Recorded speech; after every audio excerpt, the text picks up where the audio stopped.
Hola, ¿qué tal? Te saluda Mariela Bono. Una vez más tenemos la oportunidad de hacer una entrevista y esta vez tenemos el honor de tener a Ruth Reina. Ella es psicóloga, fundadora de la revista Cristiana Vision Family en Perú, así que ella es experta en lo que son los temas familiares. En este día vamos a tratar con ella lo que es la violencia intrafamiliar. Ruth, un gusto tenerte a la distancia.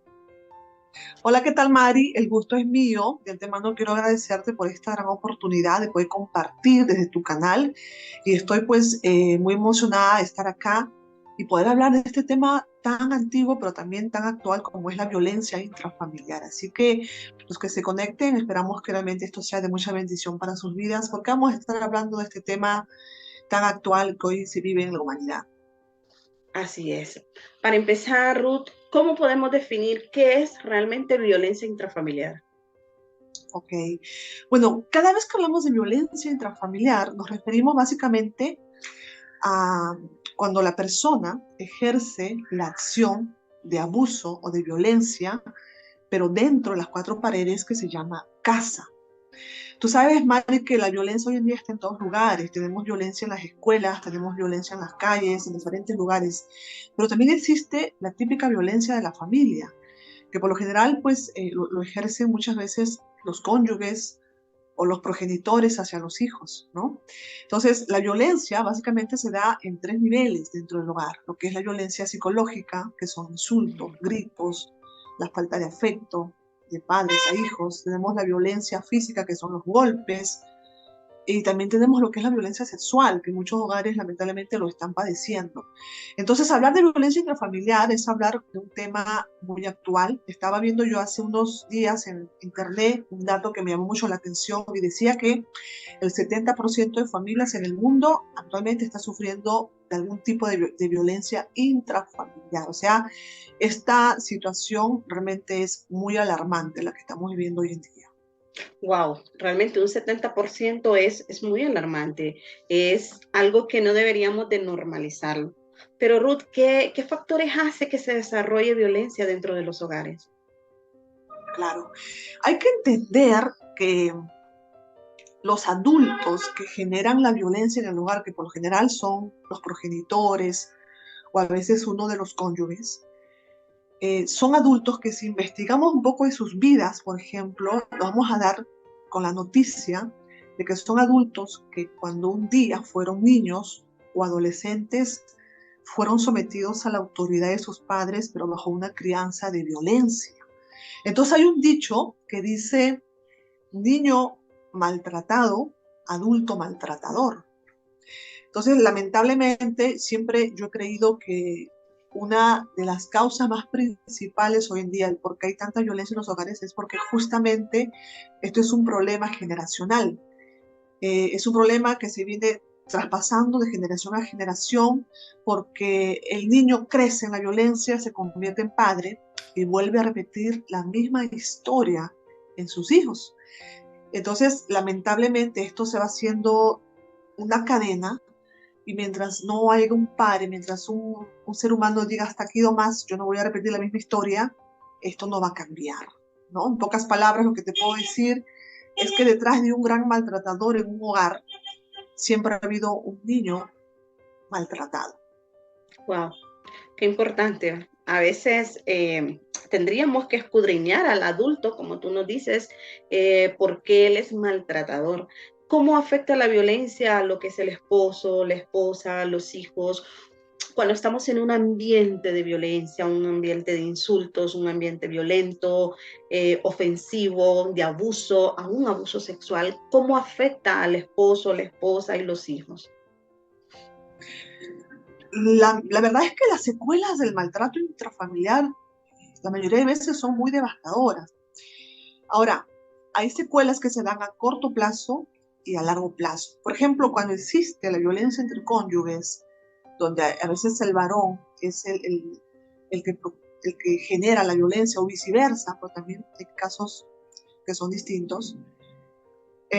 Las secuelas que se da a corto plazo es que la víctima, que puede ser la esposa o el esposo, a raíz de toda esta violencia que viene enfrentando día a día en su propio hogar, pues de repente la persona empieza a colapsar de tanta violencia y empieza a sentir eh, las famosas situaciones psicológicas como es la ansiedad, el estrés, los trastornos de pánico, la depresión, el intento de suicidio de la pareja porque ya no sienten que no hay salida, no puede más, y finalmente a veces la misma muerte, ¿no? Entonces la secuela es muy devastadora en los cónyuges. Ahora, en los niños, cuando un niño es maltratado por uno de sus padres o por ambos, se da la secuela a corto plazo y a largo plazo. Ujú.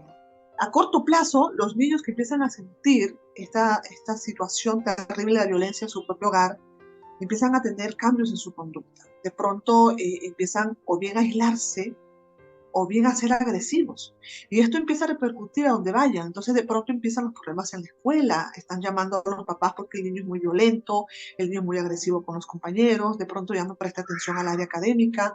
Y se va haciendo toda una situación de cambios de conductas, de depresión, de ansiedad, porque ahora tenemos lo que es la depresión infantil, la ansiedad infantil, y toda esta situación producto de la violencia en el hogar.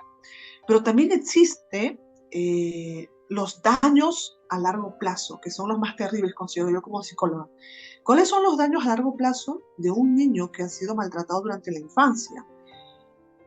Básicamente, cuando un niño o cuando un ser humano en la infancia ha sido maltratado, es súper propenso a que cuando vaya creciendo y desarrollándose pueda adquirir cualquier tipo de trastorno de la personalidad, producto de la violencia que ha pasado durante la infancia. Entonces, hoy por hoy, por ejemplo, tenemos como uno de los diagnósticos en consultas diversos trastornos de la personalidad, porque lamentablemente ese niño que estaba en etapa de formación, que es la infancia, lo único que pudo percibir a su alrededor no fue tranquilidad, no fue amor, fue violencia, fue golpe, fue insulto. Entonces la personalidad se va distorsionando y cuando ese chico llega a los 18 años, que es la etapa donde ya se formó la personalidad, va a generar un desequilibrio en su personalidad. Y ahí tenemos, por ejemplo, los diversos trastornos de personalidad que hoy tenemos, como es el trastorno borderline, el trastorno paranoide, el trastorno impulsivo de la personalidad y un sinfín de trastornos, ¿no? Entonces, definitivamente, para concluir esta parte, podríamos decir que las secuelas que esto trae son realmente muy devastadoras.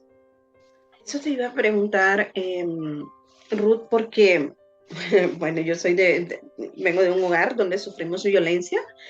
Eh, Pasó algo muy peculiar, porque yo era la más pequeña, o sea, tenía pocos o vagos recuerdos de realmente de todo el ambiente familiar que se tornó, pero impacta muchísimo porque tú decías, hay secuencias o rasgos que inmediatamente el niño los manifiesta, pero también están los que son a largo plazo y hablas acerca de los trastornos que son, es muy interesante poder conocerlos y poder saberlos porque a veces somos adultos y tenemos determinadas conductas que decimos, pero ¿por qué actúo así?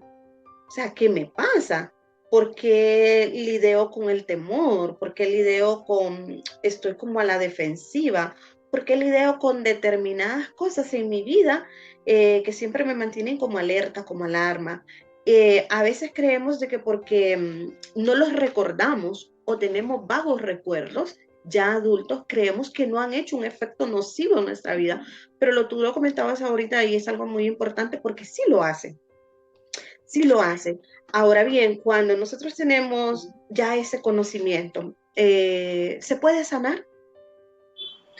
Mira, acá voy a ser clara porque se dice que dentro de la psicología, que es una ciencia humana, tú lo sabes, Mari, la psicología es una ciencia netamente humana, que lamentablemente no cree en el poder de Dios. Para la psicología, se dice que cuando una persona ya logra desarrollar algún tipo de trastorno de personalidad debido a una infancia traumática, muy poco se habla de una posibilidad de sanar y de curar.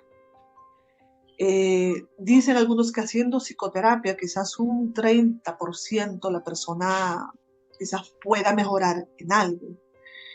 Debido a esta situación, Mari, lo que hoy está trabajando la psicología netamente como ciencia es lo que es la psicología preventiva. Estamos apuntando más a educar a los padres para que puedan llevar una paternidad que no genere una secuela impactante en la vida de sus niños. Entonces, hoy en día, no sé si tú escuchaste, hay el término de la psicología preventiva, porque ya casi poco nada se puede hacer por una persona que adquirió lamentablemente un trastorno de personalidad. Pero cuando yo te digo esto, Mari, te estoy hablando desde el punto de vista científico, ciencia, pura ciencia en el sentido humano. Pero la buena noticia, Mari, es que como cristianos sabemos que en el diccionario de Dios no existe la palabra imposible. Y lo que yo sí creo, porque lo he visto con mis propios ojos, he escuchado, de que a través de Cristo sí podemos cambiar nuestra personalidad, por más maltrato que hayamos recibido en la infancia. A través del Señor sí es posible un cambio total, es posible una restauración, es posible curar una herida que se nos hizo durante la infancia, ¿no? Qué importante eso porque Así es. ejemplificándome por haberlo vivido, nosotros decidimos en su determinado momento, o sea, no volver a repetir ese patrón, porque dijimos, lo vivimos, sabemos lo que duele, no lo vamos a volver a repetir y hemos tratado de ser muy cuidadosos en cuidar esta nueva generación, la nueva generación de los hijos, la nueva generación de los nietos, porque no queremos que sean marcados en el dolor. No queremos que sean unos próximos violentos, no, al contrario, queremos sanarlos.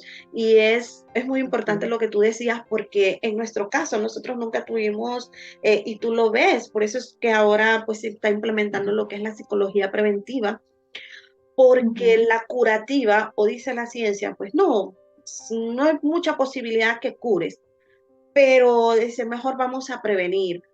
Y la verdad que es cierto, porque los que hemos vivido este tiempo, los que hemos vivido esta etapa, este estilo de vida, nunca tuvimos un acompañamiento. Nuestro caso, pues, es un caso muy, muy particular y lamentablemente, pero nuestra violencia llegó hasta la muerte, llegó hasta el intento de asesinato y llegó al suicidio. Y es muy difícil porque éramos 4 hermanos, estábamos muy pequeños, era una madre, pero nosotros nunca tuvimos un acompañamiento ni espiritual, ni psicológico, ni policial, ni absolutamente nada. Y al final he venido a concluir que somos una familia sobreviviente, porque no fuimos sanados, eh, sino excepto que llegamos a tener una relación personal con Dios y decirle, Señor, sana mis heridas. Y yo perdono para poder seguir adelante. Pero, pero la verdad que a veces uno te pregunta, cuando pasas por estas etapas, dices, bueno, ¿es mejor olvidarlo o es mejor reconocer que hay un problema, que hay una herida, que hay algo que todavía está de mi pasado, que hay algo que todavía duele y decidir sanarlo? ¿Qué es lo mejor? ¿Darle vuelta a la página, olvidarlo o enfrentar ese dolor? Bueno, se paró un poco y se congeló la imagen. Ya, creo que ahora sí me escuchas. Te escucho muy bien, tranquila. Perfecto. La pregunta era si es mejor dejar que se olvide el trauma que se vivió o enfrentarlo. Pues entonces, mira, definitivamente lo que yo siempre he pensado como psicóloga es que la herida que de alguna forma se generó en una época de nuestra infancia, cuando llegamos a Cristo, es sumamente importante poder tratarla y confrontarla. ¿Sabes, Mari, lo que yo he visto dentro de muchas iglesias cristianas, cuando a veces tengo la oportunidad de orientar, de aconsejar en las iglesias cristianas aquí en Perú? A veces hay mujeres que vienen con mucha depresión y me dicen, mira, yo tengo ya 5 o 10 años de cristiana, estoy sirviendo en esta área del Señor, es más, predico, soy líder en muchas cosas, pero de vez en cuando siempre me deprimo. O a veces tienen ataques de ansiedad y a veces no entienden por qué. Me dicen, mira, ahora ya mi vida está tranquila, tengo un hogar tranquilo, tengo un esposo lindo, tengo hijos preciosos, pero siempre hay una situación ahí que no lo puedo superar. Uh -huh. Cuando yo escucho hablar a una mujer así o a un varón, yo les digo, cuéntame un poco de tu infancia, cómo fue. Y hay un gran sector de cristianos y cristianas que cuando tú le tocas esto, simplemente te dicen, es que no recuerdo casi mi infancia. no lo recuerdo, no sé, no puedo. Ahora, detrás de esta actitud de no recordar la infancia, no es exactamente que no lo recuerde, sino que es un mecanismo de defensa que muchas personas usan para no volver a sentir el dolor que les produjo el trauma en la infancia. Básicamente es eso, y eso tiene su nombre dentro de lo que es la psicología, se llama el bloqueo del dolor. Lo que pasa es que cuando somos niños y estamos expuestos a violencia o nos han violentado, tenemos una parte en nuestro organismo que se llama el inconsciente. Y esa parte inconsciente va grabando todo lo que nos sucede alrededor. Cuando somos Ujú. pequeños, va grabando, va grabando, va grabando y se va quedando ahí. Es como un cassette en blanco que tú grabas y ya mientras no borres esa música en el cassette, nunca se va a borrar. Igual nos pasa como seres humanos. Cuando cuando tenemos una infancia muy caótica, donde el grado de violencia ha sido insoportable, lo que hace a veces el inconsciente es bloquear y hacer como que no recordamos porque nos da terror volver a sentir el mismo dolor cuando ya somos adultos. Y fíjate que en las iglesias hay muchas personas bloqueando el dolor porque nunca lo hablaron con un consejero. Y a veces hay mujeres, por ejemplo, que han sufrido algún tipo de abuso sexual en la infancia y nunca lo dijeron a nadie, por vergüenza, Ujú. por miedo, por lo que sea. Y entonces están escondido.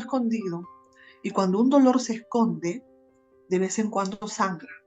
Es así, cuando una herida se esconde, se maquilla, pero no se cicatriza, cualquier golpecito en la vida nuevamente se abre y sangra. Igualito pasa con las heridas del alma.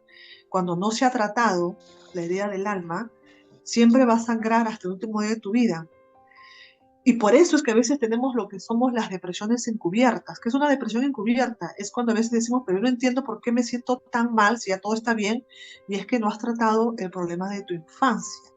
Entonces, a veces pensamos que cuando venimos a Cristo, al Señor, simplemente la mayoría de gente, pero no todos obviamente, pero hay un gran sector de que simplemente cuando viene al Evangelio lo que hace es cambiar de religión, pero no hay un cambio de vida. Y ahí está el problema. Cambiamos de religión porque de repente antes éramos católicos, ahora ya no vamos a misa, ahora vamos a la iglesia los domingos, al Evangelio. Antes fumábamos, ahora ya no fumamos. Más que todo es como una situación de normas, pero no hay un cambio de vida porque no se trató. Y definitivamente hay un pasaje en la Biblia que dice que todo lo que está encubierto no prospera, Amén. no prospera. Y eso mismo pasa con las heridas del alma. Cuando no tocamos esto con Dios o con una ayuda idónea de un consejero, un psicólogo cristiano, pasa lo que pasa en muchos, ¿no? El mal carácter de muchos papás, que a pesar que oran y oran, pero no pueden muchas veces superar la depresión, la ansiedad de muchos padres. Y lo más penoso, Mari, es que cuando un cristiano no enfrenta este dolor con Dios y con una ayuda profesional para poder ser realmente curado y restaurado, uno va al hogar y por más que quiera hacer que un hogar funcione bien, las heridas a veces no te lo permiten. Y de vez en cuando vas tirando fallas por todos lados como madre, como padre. Y llega un momento donde tu hogar colapsa justamente por estas situaciones, ¿no? Entonces es importante que el dolor se hable, pero no con cualquier persona. Es importante que cada iglesia tenga un consejero espiritual, de preferencia un profesional de la salud mental, que sea muy pegado a las cosas del Señor y que oriente a la persona. Este es el trabajo que yo hago en Perú. He visto muchas mujeres que nunca habían declarado algún tipo de abuso y a través de un proceso que hemos trabajado con ella de manera espiritual, se ha logrado que se superen muchas heridas hasta sanar. Porque solo Dios es el que puede hacer esto, Mari. Sí, es muy importante lo que tú decías porque estas no son cosas que uno las va contando a todo mundo, por donde vayas, a manera que sea, pues a testimonio, pero me impactaba muchísimo la parte cuando dices que nuestro inconsciente logra hasta desarrollar un mecanismo de defensa, un Así. mecanismo de protección al dolor, porque en lo personal me ha pasado, suele suceder esa parte cuando uno dice "Es que no lo recuerdo, más sin embargo, aunque no lo recuerde, estoy consciente que detrás de eso hay un dolor y que no lo recuerdo porque porque no quiero que duela. Pero al final es muy importante enfrentarnos ante esa herida, exponerla. ¿Y qué más que exponerla ante Dios? ¿Qué más que exponerla ante alguien que nos pueda ayudar? Como tú decías, un especialista en lo que es la salud mental, que hoy se le está dando más importancia y eso es fundamental, porque la salud mental es tan importante como la salud física, como la salud Ah, espiritual, y es muy necesaria, es muy necesaria. Necesitamos sanar esas heridas.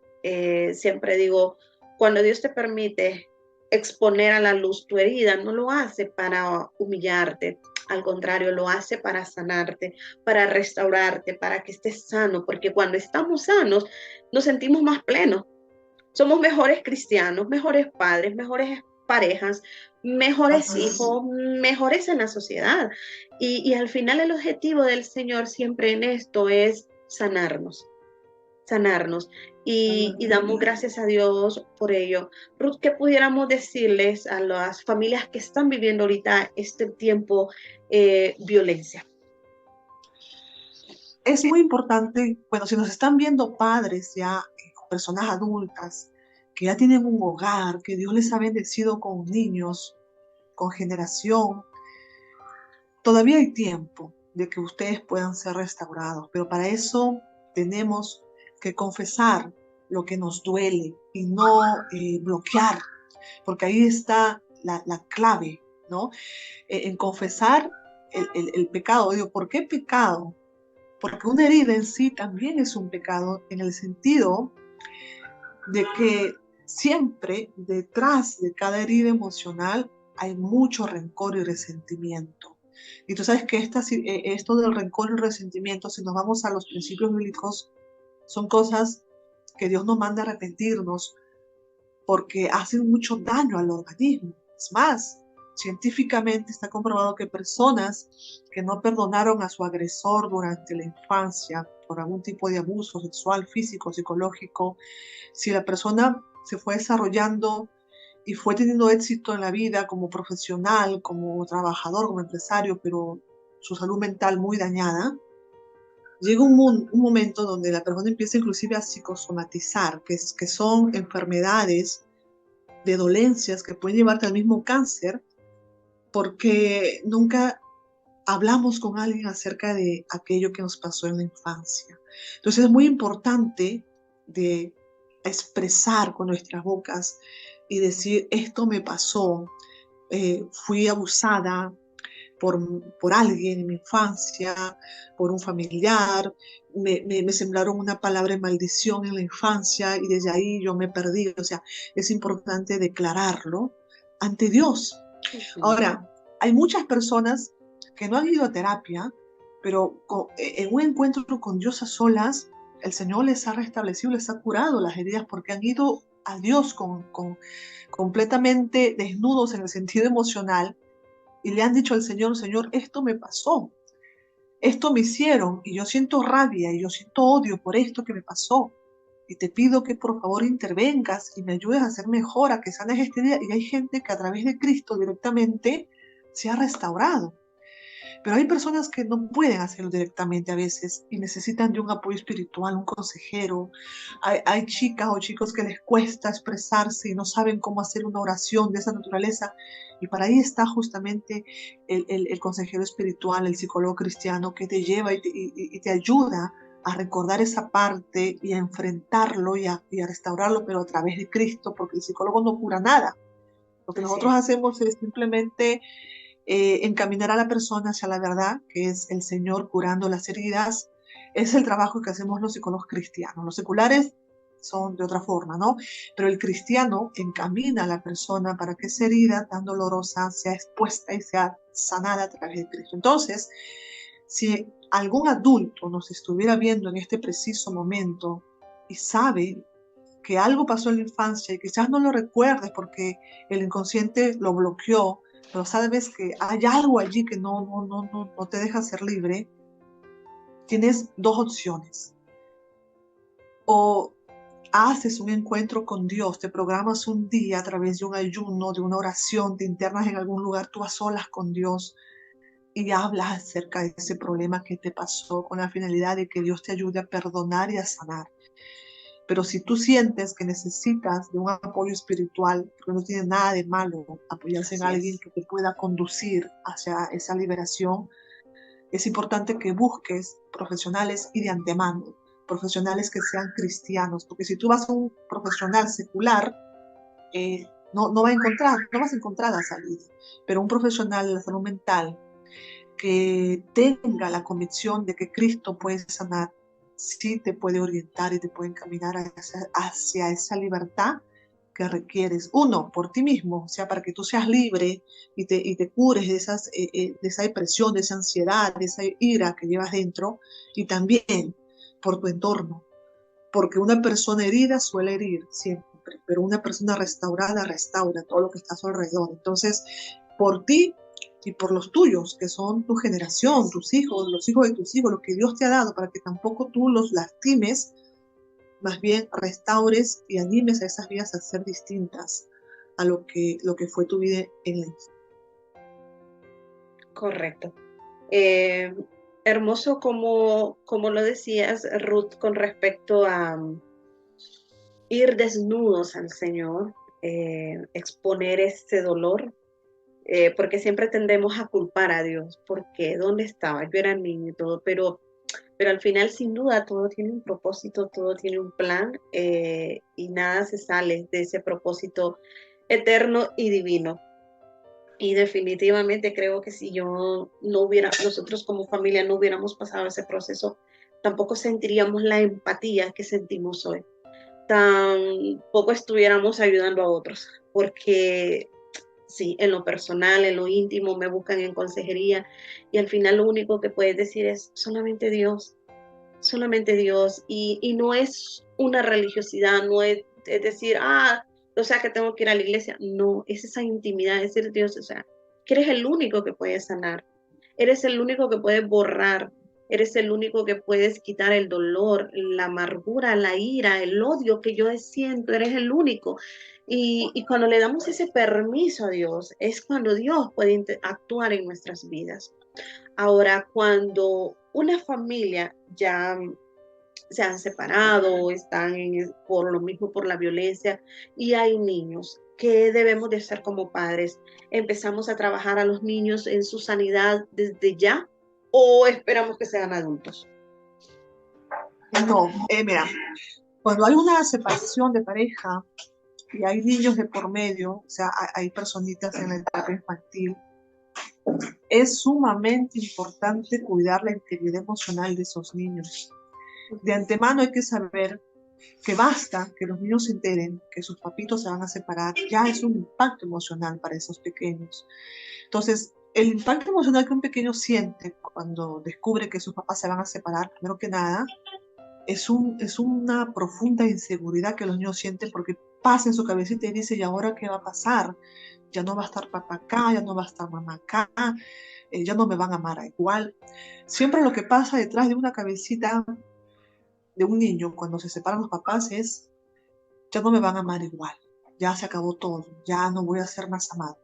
Entonces, algo que yo siempre he dicho a los papás que están pasando por un proceso de divorcio, de separación, que es muy lamentable, yo siempre les he dicho, miren, la forma más segura de poder cuidar la integridad emocional de sus hijos durante una separación simplemente es tratar en lo posible de que en su entorno donde les toque vivir ahora sea un entorno de mucha calma y de mucho afecto. Son básicamente eso, porque mira, ¿qué es lo que pasa por lo general en el mundo cuando se separa una pareja?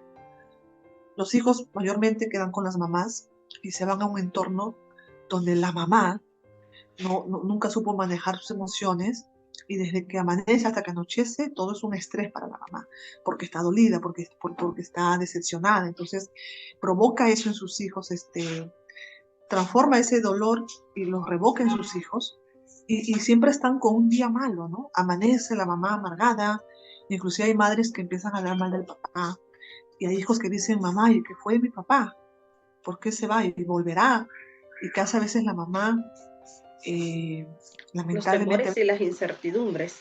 Y la mamá empieza y dice, mira, tu papá no va a volver porque se fue con otra y ya no nos quiere y ya se fue, ya, olvídalo. O sea, en vez de dar calma a esos preciosos niños y darles afecto, empeoramos su situación después del divorcio y ahí es donde se abre una herida. Mira, yo recuerdo, y ahorita se me viene a la mente, Mari, yo leí hace muchos años una historia en los Estados Unidos de una banda musical cristiana que ha sido muy usada por Dios en los años 80 y una vez le entrevistan a un vocalista de esta banda porque era una banda formada por hermanos, hermanos de sangre.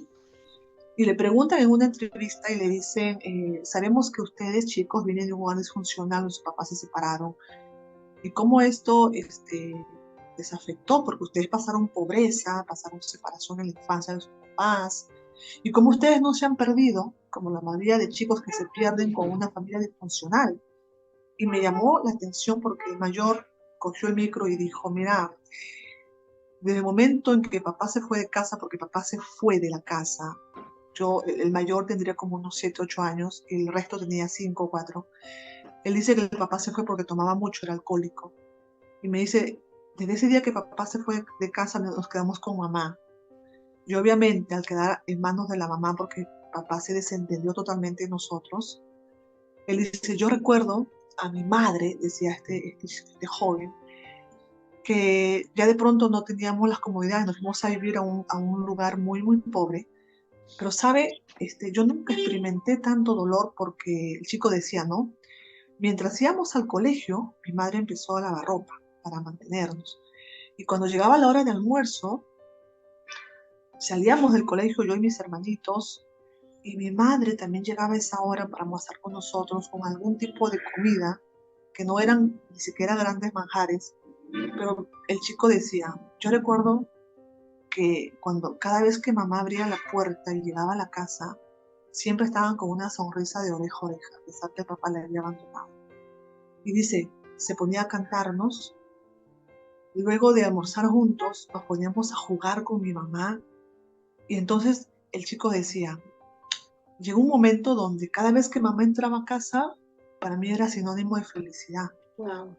Esa mujer cambiaba la atmósfera en nuestro hogar, y cuando yo le preguntaba a mi mamá, ¿y papá vendrá? Mi mamá nunca me dijo, decía este joven, no, tu papá es un borracho, tal por cual, se fue, se largó. Mamá siempre decía, hijitos, papá está pasando un momento difícil, vamos a orar para que Dios lo cure algún día.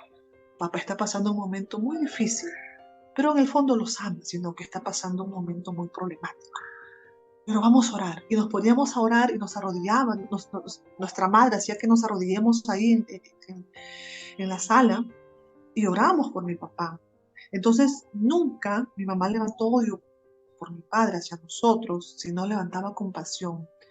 Finalmente la historia termina que después de casi más de 15 años el papá logra volver a la casa restaurado y cuando ellos se enfrentan a su papá, dice él que fue fácil perdonarlos porque siempre tuvieron compasión de su papá, porque mamá nunca les dijo, sí, tu papá es un tal por cual, sino que nos levantaban la compasión.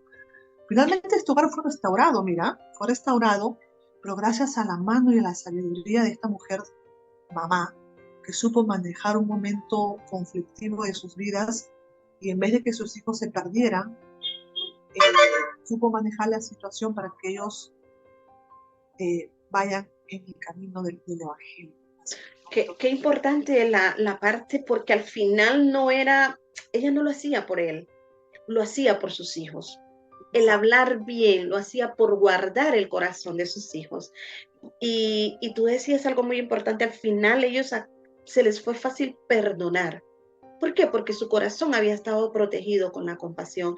Y eso es algo muy fundamental y realmente nos quedamos con eso, con esa sanidad y con ese, que aunque estemos pasando momentos difíciles, que aunque haya separación por violencia, que poder guardar el corazón, poder guardar el corazón de nuestros pequeños y poder permitirle a Dios que sea Él quien pueda sanar. Y definitivamente pues haya es nuestro anhelo las restauraciones de los hogares, pero si ya no se pudiera, pues qué importante es poder ver a esa persona, aunque sea de lejos, y decir, pues te bendigo, porque al final tenemos hijos en común, pero Amén. que al final estén los corazones sanos, porque eso Exacto. es lo que más importa, sanar el corazón.